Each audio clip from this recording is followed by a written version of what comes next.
With the timeframes, and I'm kind of hesitant to ask, obviously, because there's so many different experiences and it's such an individualized approach to the return to running, the return to exercise, and things like that. Are there some sort of generic guidelines within that time frame that women can use to, hopefully use as a little bit of optimism to keep them driven and sort of keep their sights set on what's going to be possible in hopefully a few months' time? Yeah, so I think generally, and again, this is all coming from like my research, my approach, my guidelines. So, because there's not tons to pull from out there, there's going to be people who feel differently about that. So let me just kind of disclaimer that first. Um, that being said, the research that we've done, we've got OBs on it, OBGYNs, we've got urology on it, we've got strength and conditioning coaches who specialize in pregnancy, postpartum situations. We've got a PhD in exercise physiology. So it's got lots of different backgrounds in terms of health and wellness. So that's why we pulled all of those people into this paper, is so that we could have multiple professions on the same page in regards to what our approach should be. I think step one in terms of the guidelines that you're asking about is to acknowledge that there's so much you could do during pregnancy to set yourself Mm, up for success postpartum. Again, I hear a lot of women who are just told that you're pregnant, and when you're not pregnant anymore, a lot of these problems will go away. They deal with these problems for months and months, and then they have the baby, and sometimes it goes away and sometimes it doesn't. And so there's tons of things we can do during pregnancy to work on muscle control, to work on your strength, to work on your endurance, to work on your ability to coordinate the muscles in relaxation positions as well, so that when you get to postpartum, that's not something that's totally new and different for you. So lots that we can do during pregnancy, and those guidelines are kind of in that paper as well.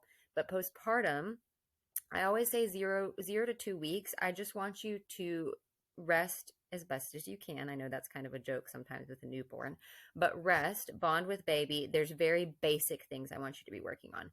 Breath work, getting a good deep breath in and out. We all know by the end of pregnancy, you probably haven't taken an actual deep breath in a very long time. Your ribs have been stretched to like max capacity. So slow deep breaths in and out, reconnecting to your core, kind of slowly working on mobility things, child's pose, cat cow, gentle mobility yoga. I think people freak out about activity, quote unquote, after baby because they're in that 6 week period. But what we don't consider is we're not telling women how to exercise, but we are telling them to lift their 9 pound baby in their 10 pound car seat, carry them up the stairs when they need to put them to bed, repeatedly bend in and out of the crib or the so bassinet to get them true. in and out. So we're telling them to do all of these things that are more aggressive than what our recommendations in terms of mobility are. But somehow we're saying that the mobility stuff, we're like, no, we shouldn't do that. You should wait until 6 weeks to get started with PT. The stuff that you're having to do to get through day-to-day life is more aggressive a lot of times than what I'm actually going to have you do when you get to PT. My goal is to supplement so that the stuff that you're doing in your day-to-day life actually does feel okay. So we start 0 to 2 weeks with very gentle mobility.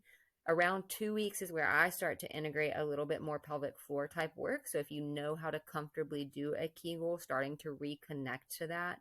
Everyone has very different recommendations on that. And that's where I say that there's more research that's needed. But I say about 2 weeks is where I would start. Just gently reconnecting. We're not trying to max out the pelvic floor contraction. We're not lifting weights. We're not doing anything like that. We're just turning the muscles on and off, learning what that feels like again, because they've been through a lot, reconnecting to them the same way we would reconnect to our quad muscle after an ACL repair, just reconnecting to those muscles. So that's kind of my general 2 to 4 weeks is reconnect to the pelvic floor and core. 4 to 6 weeks is where we move into more of just the kind of actual, what I call open chain stretching. So open kinematic chain just means that you are moving in a non-weight bearing position to get some of the muscles moving. So like laying on your side and opening up the hips. So more of the kind of probably rehab things you would see if you went into a traditional rehab like facility, outpatient facility. Some of those kind of basic starter exercises just to start moving the muscles. Then what happens is you come in to see me at 6 weeks. Hopefully you come before, but most of the time right now, at least in the United States, the earliest I get to see you is 6 weeks. Yeah. So if you come in at 6 weeks and you've been working on that for those 0 to 6 weeks, those kind of movements, we get into the fun stuff. Like this is where we actually do start getting into like sit to stand, step ups, things that really do get you strong and ready to get back to running, which is a high impact task. If you haven't been doing that for the 0 to 6 weeks because you weren't sure what to do or you weren't told what to do, you weren't given advice, When you come in at 6 weeks, guess what we have to start with? Mm, Breath work, gentle yeah. mobility, all the stuff that you technically could start at 0 weeks, but you have to have that good solid foundation, just like a house. We don't want to build on top of dysfunction. So I've got to have really good function. And if you know how to build that on your own from 0 to 6 weeks postpartum, then when I see you at 6 weeks postpartum, then we get into the stuff that you probably have actually been wanting to do. If you Mm, haven't been doing that, then at 6 weeks, I get to start you on the breath work and the basics, which is not a bad thing. You could start that at any point. Let's say for 6 months, you've got a child that just doesn't sleep. Maybe we don't start breath work until 6 months postpartum. That's okay. There's nothing wrong with that. Everyone has a different journey. Everyone has a different timeline in terms of like how they feel, how they're recovering, what time is available to them to put into their recovery. So maybe we don't start that until 6 months. And